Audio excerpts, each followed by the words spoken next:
আরো যারা বলতে হবে পারে কি পারে না? আমার মাওলা পারে। এইটা বিশ্বাস করার নাম হলো ঈমান। আমার মাওলা চাইলি পারে,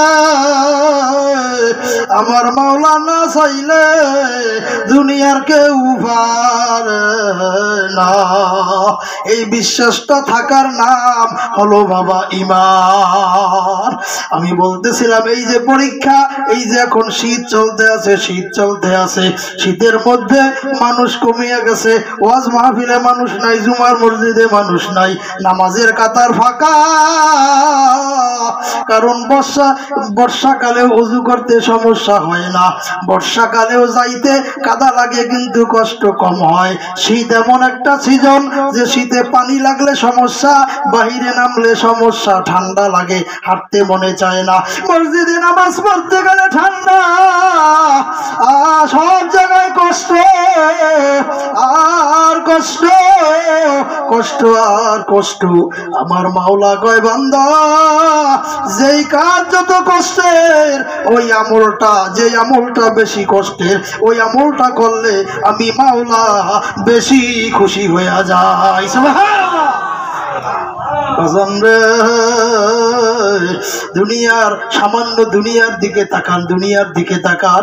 দুনিয়ার মধ্যে অনেকগুলা কর্মচারী কাজ করতে থাকে।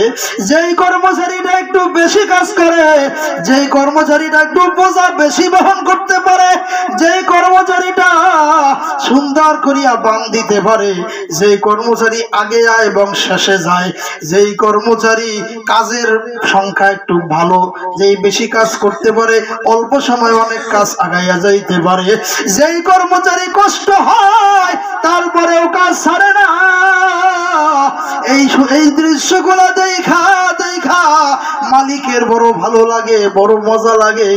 এরপরে অন্য যখন কাজ করতে হয়, আরো কাজ যখন তার হয়, তখন বলে ওই ছেলেটা কই, যেই ছেলেটা গত কাজের দিন, গত ঢালাইয়ের দিন দুই হাতে কইরা 2 বালতি মাল টানতো, ওই লোকটা কই, যেই লোকটা মাটির ওরাটা অনেক উঁচা কইরা মাটি কাটতো।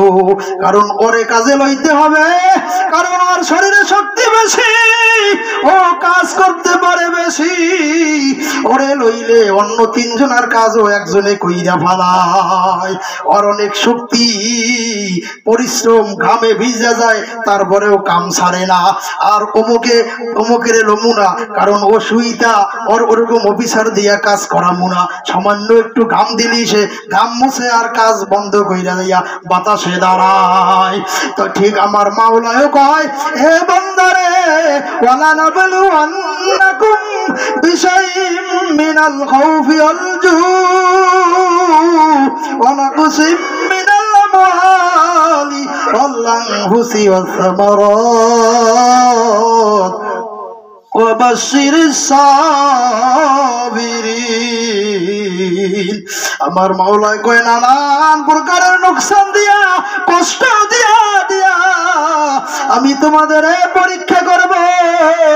তোমরা যদি আমার পরীক্ষায় উত্তীর্ণ হইতে পারো, ধৈর্য ধারণ করতে পারো, কষ্টের মধ্যে প্রচন্ড ঠান্ডা দেব, শীত দেব, এই শীতের মধ্যে ঠান্ডা পানি দিয়া ওযু করিয়া যদি নামাজ আদায় করতে পারো, ঠান্ডার মধ্যে আবার বাতাস দিয়া দেব, ওই ঠান্ডা বাতাসে বড় ঠান্ডা, বড় কাল লাগে, ওই অবস্থায় ঘর থেকে আধা কিলোমিটার দূরত্বে মসজিদ।